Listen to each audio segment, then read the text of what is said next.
Okay, webinar has started. Hello, everyone. Kan du begynne på norsk? Hei alle sammen. Takk for klokken akkurat halv, så vi gir kanskje et lite minutt før vi starter opp. For dere som allerede har logget på, så det da Leon Kampstein fra Kadak som med oss, og som kommer til å holde brorparten av presentasjonen. Den vil da foregå på engelsk fra Leon sin side. Og så det Fredrik Øyen og meg fra CAD Nord, norske delen av Kadak, som også med og presenterer. I tillegg så har vi Eirik Bodin fra Autodesk med oss. Så hyggelig at Erik med oss, setter vi pris på. Ok, det ramler inn folk her, tiden går, vi har ikke mer enn tiden av veien i dag, så jeg tenker de som kommer sent, de får komme sent. Det blir gjort opptak her av webinar også, så for de som ønsker å se det senere, så kan de gjøre det. Next slide, please, Leon. Dette en situasjon vi møter hos veldig mange selskaper som vi jobber med. Bill Material ikke et sted, men den jo spredt på flere steder, mellom CAD, Volt eller PDM om man vil, ERP-løsninger og kanskje en PLM-løsning i tillegg. Og selv om alle systemene fungerer godt hver for seg, så oppstår utfordringen gjerne i samspillet mellom disse ulike systemene.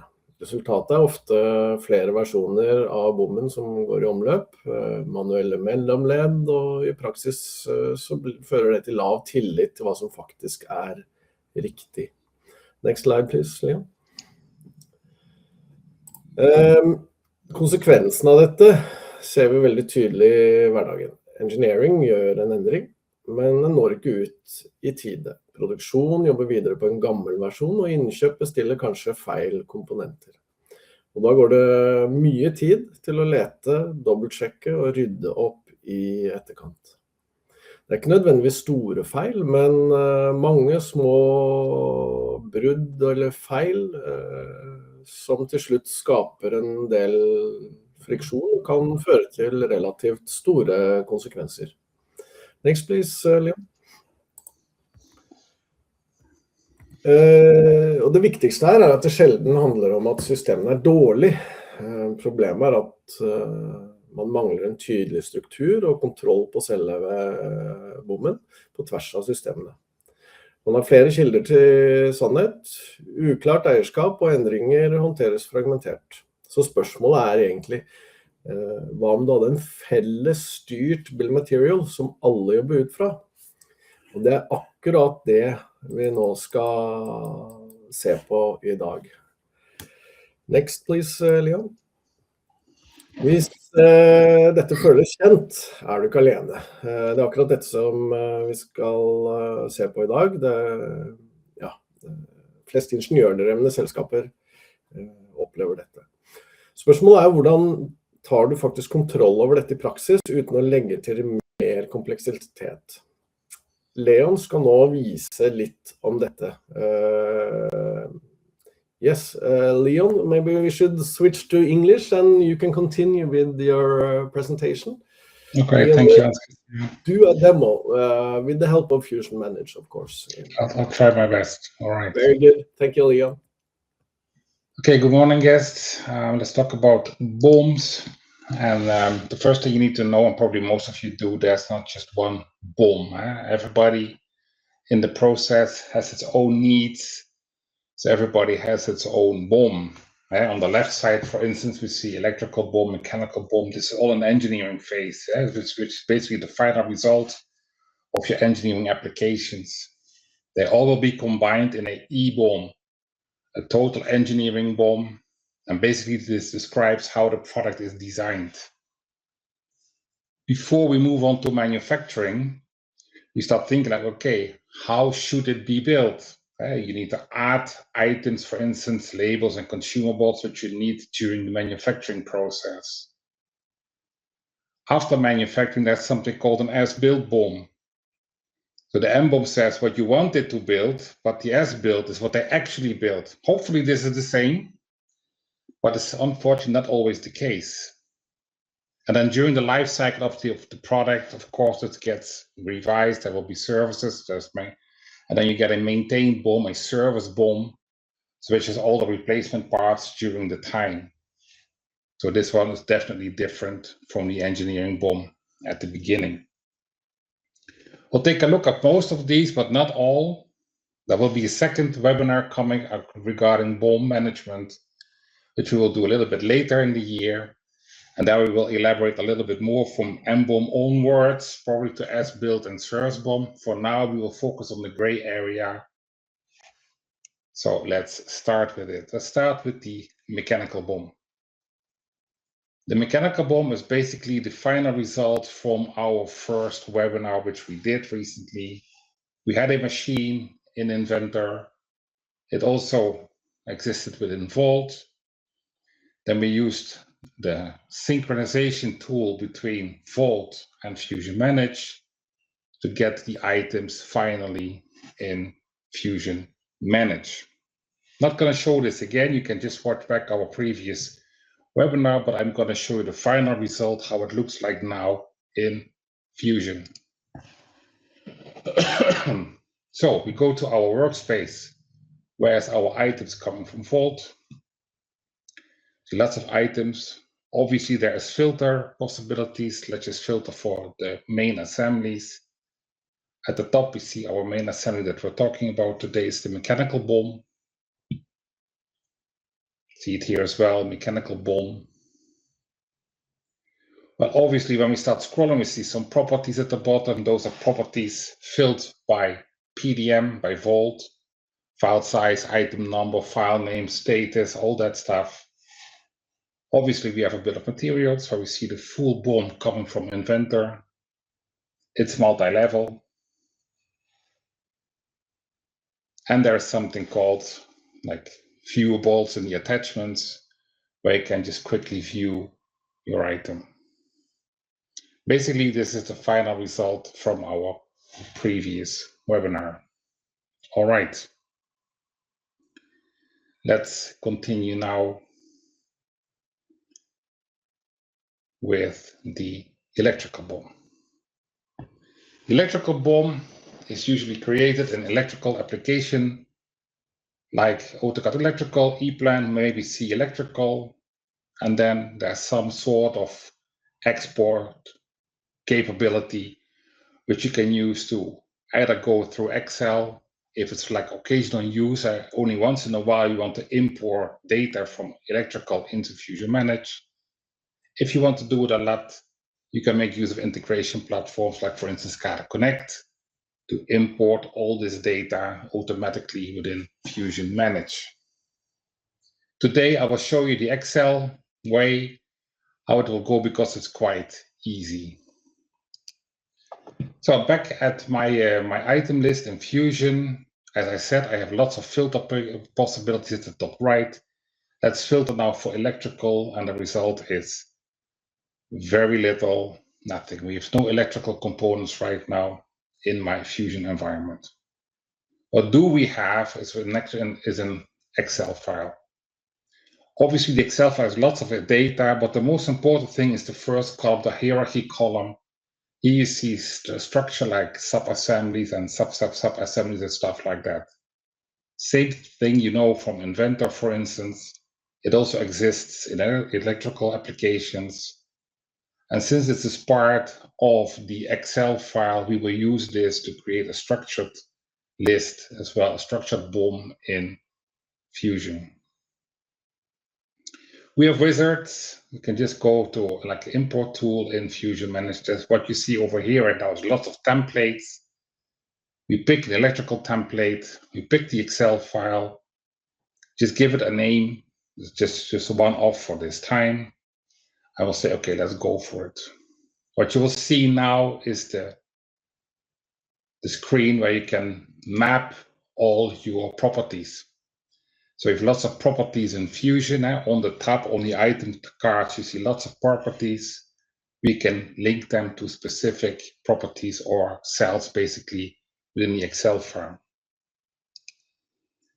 When we say run, it's already going to think, and it says like, okay, I'm going to create X amount of new items. I'm going to create X amount of BOM relationships. Fine, let's just continue.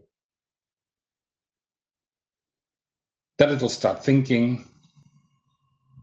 This usually is quite quick. I mean, the time it takes to press the cancel button and go back into the screen usually is enough. You see, in this case as well, already says done.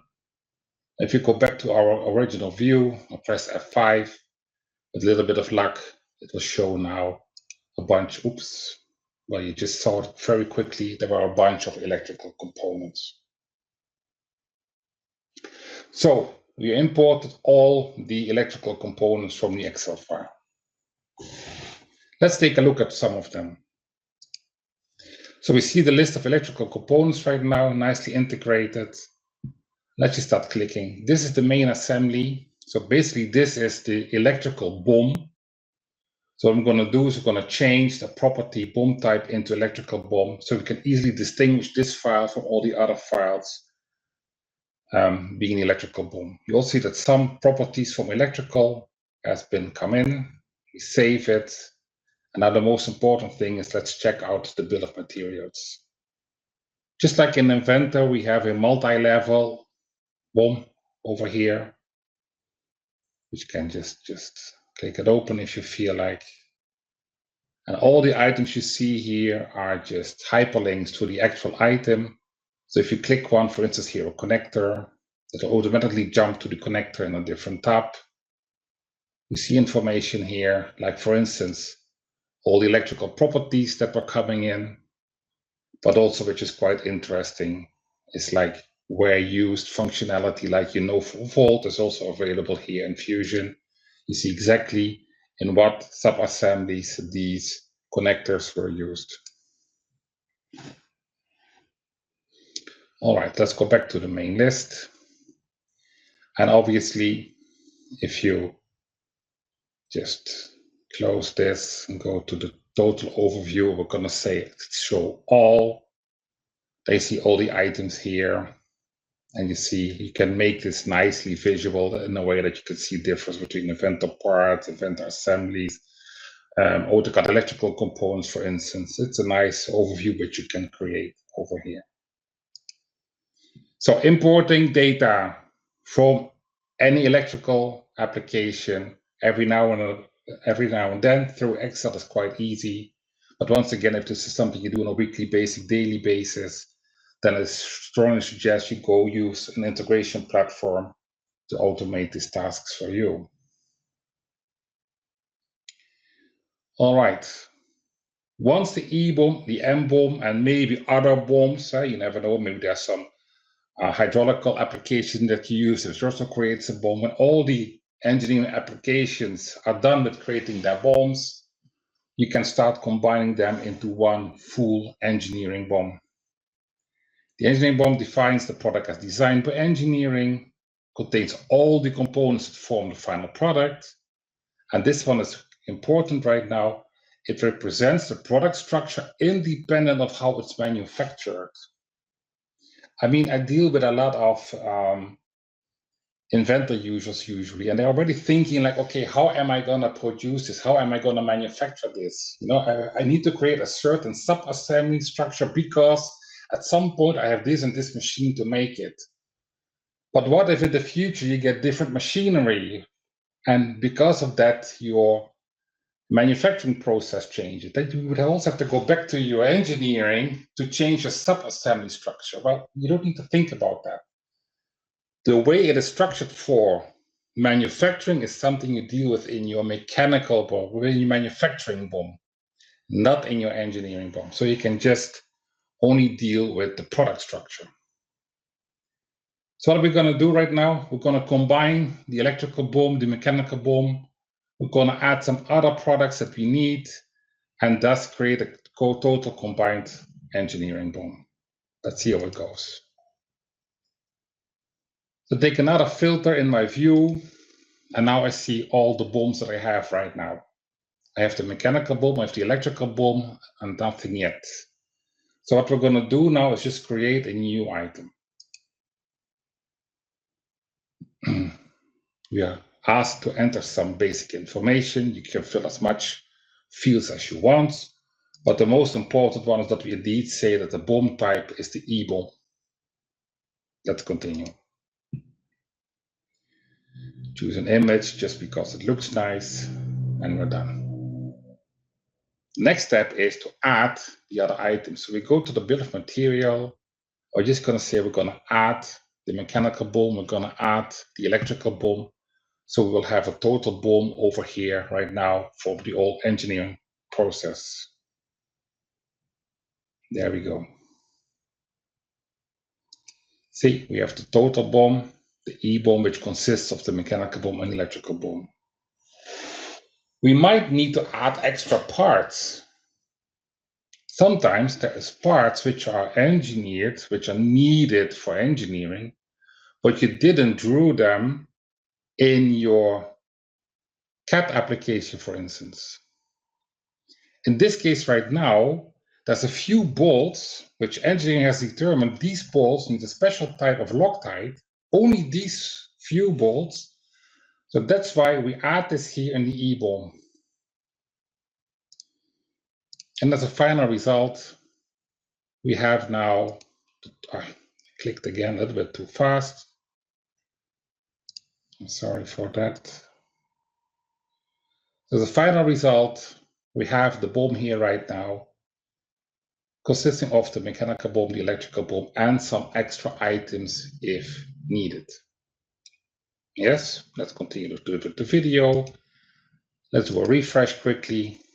And now we have our list of BOMs, being the mechanical BOM, the electrical BOM, and the E-BOM already.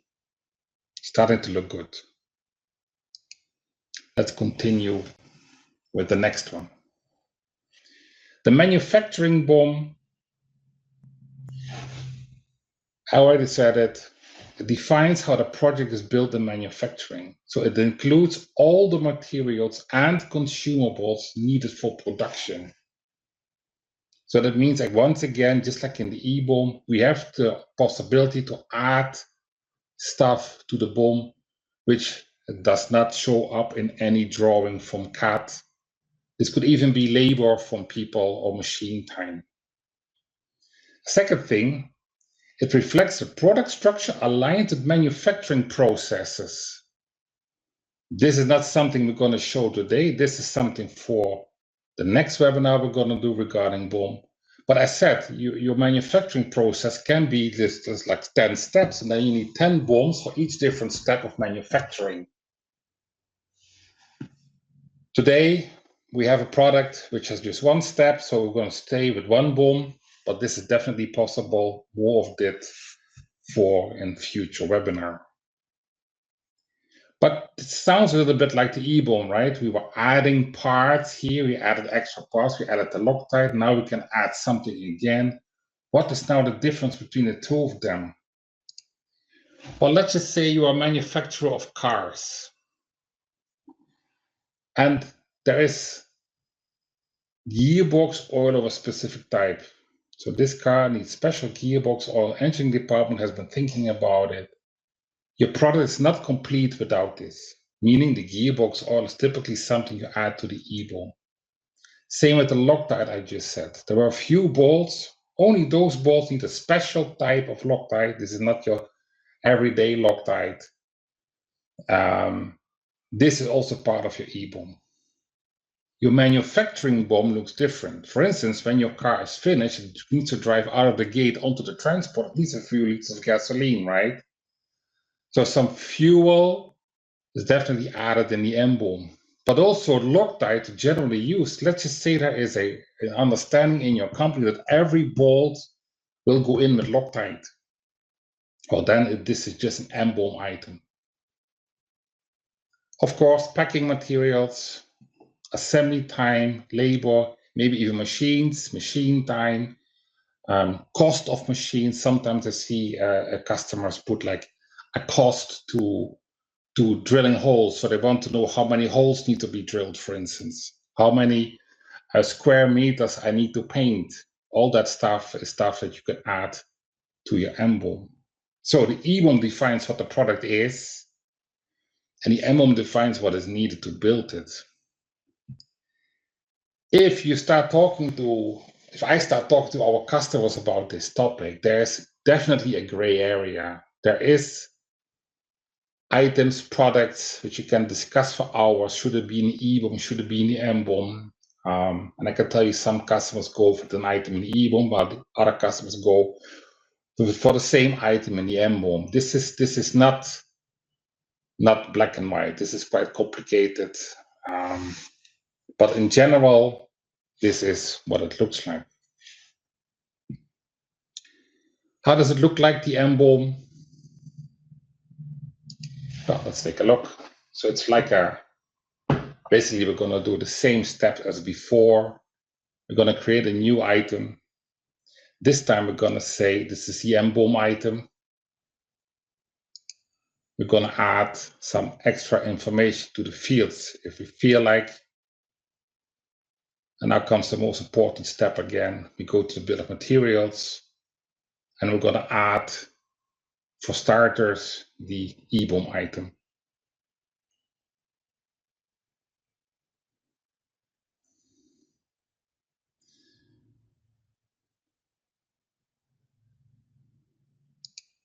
As a result of that, we now have the MBOM, which consists of the EBOM, which consists of the mechanical BOM, the electrical BOM, and the specialized Loctite for the few bolts. What we can do now is start adding items on this level, on the top level, to the MBOM object. So we're going to add some more Loctite now, but mainly Loctite for general use. And then we're going to add some packing materials. So we're going to start with Loctite, just general. Every bolt in your hand is going to get it. Some bubble wrap. Maybe some pallets for transport. There you go. And now we have our final BOM ready.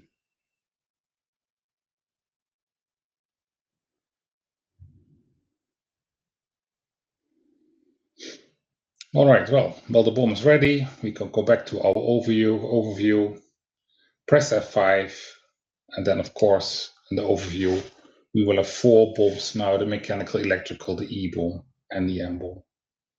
If you take a look at the life cycle, we see that the production BOM was already released.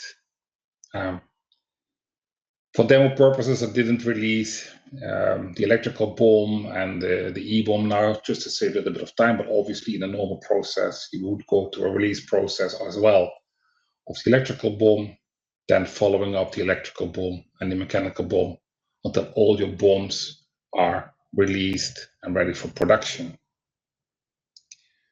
Once that is done, the final step you still need to do is just communicate that BOM that you just created with, for instance, ERP or any other system which is waiting for this kind of information.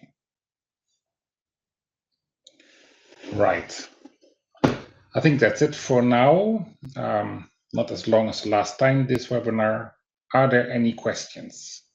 This is perfect, Leon. So thank you very much. Yes, there are some questions that have been asked during the session. So, and please feel free to ask more questions. There are still 6 minutes left for this webinar. While waiting for other questions, I can repeat the ones who has been written in the QA session here.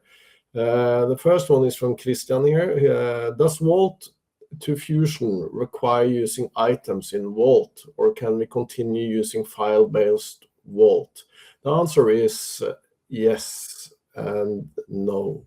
You don't have to use item-based Vault. You can just use the file-based part, but you need Vault Professional to be able to automatically integrate Volt and Fusion Manage. Well, just to elaborate on that a little bit, Hans, it depends on what connector you're using. Exactly. It depends on the kind of connector you're using. So, basically the answer is items is not required, just Volt Professional. So if you want to go into details to this, please ask further questions and we can go into details and discuss the different connectors which are available. Yes. Second question, Mads asked if can the BOM, mechanical BOM, come from AutoCAD instead of Inventor? And the short answer here is yes, you can import bill material from AutoCAD as well. You can import bill material from any kind of system. So it's just a question about how the data is organized and then import it to Fusion Manage. Pretty similar to what Leon showed with from AutoCAD Electrical here. And it doesn't have to be Excel. So it's completely possible to integrate all kinds of bill material coming from all kinds of systems. So yeah, we're integrated with SolidWorks, for example, and of course AutoCAD Electrical, as mentioned here. There are several Madses in the session today. Another Mads asked if the slides will be available after, and the answer is yes. Upon request, I will share the slides. So please drop me an email at hc@kadmor.no and I will share the slides with you. We'll definitely also share the video recording, right? Exactly. The recording is also taken care of, so you can watch the webinar and share it with colleagues if you like as well. So yeah. Where is this saved? Can you please elaborate, Christian, what you mean by where is this saved? Cloud local server. I assume you're talking about bill material. Fusion Manage is cloud-based. And the servers are Autodesk. Upon request, the servers can be based in Europe, so you don't have to rely on American servers. There are several customers asking for that, if it's possible to have it on European servers, and the answer is yes. And again, Fusion Manage is cloud-based. Georgios is asking, how does labor hours become part of the mechanical bill of material? That's a good question. Maybe Leon or Fredrik can the manufacturing bill of material. I think it means manufacturing BOM, not mechanical BOM, but it's a bit confusing because we use M. Yeah, exactly. Yeah. Normally I see a small m for mechanical and large for manufacturing. So yeah, that's how we did it in this example. I mean, people have all kinds of names for all kinds of BOMs. So yeah, I see. What we saw here was merely an example, pretty generic. But back to the question. I mean, Fusion Manage easily integrates with ERP, for instance, or MRP, of course, Material Resource Planning, where usually is a system where you put in the hours actually did and have like the books of the use of your machines in your workshop. So that kind of stuff it has to be defined somewhere. Of course, engineers can use Fusion Manage to define the actual hours, and then the calculations, the MRP calculations, are done usually in when it comes to actual manufacturing, usually done in MRP. But from an engineering perspective, to calculate what it takes to make this product, you can do that in Fusion Manage, of course. Yeah, I think that answers it. Yeah. Very good. Thank you, Fredrik. I can also say in general, Fusion Manage as a cloud system has an open REST API. So it's when it comes to integrations, Fusion Manage will likely not be the limiting part. Yeah, it's made to easily integrate through REST API. So yeah. Very good. Any other questions? People are starting to leave. time is up. So if there are no further questions, then we'll wrap up from here. And thank you everybody for attending. And again, this session is recorded, so I will share the recording with the attendees, and you can get the presentation upon request if you drop me an email at hans@codnor.no. Good. Thank you, everybody. Thank you very much for your help, Leon. Fredrik, thank you very much. Erik at Autodesk, sorry for not being able to put you as a presenter. A mistake happened here. So next time, Erik will be part of the presenters as well. But I hopefully had the chance to look into this, so that's good. Very good. Thank you very much, everybody. Speak to you later. Bye. Bye.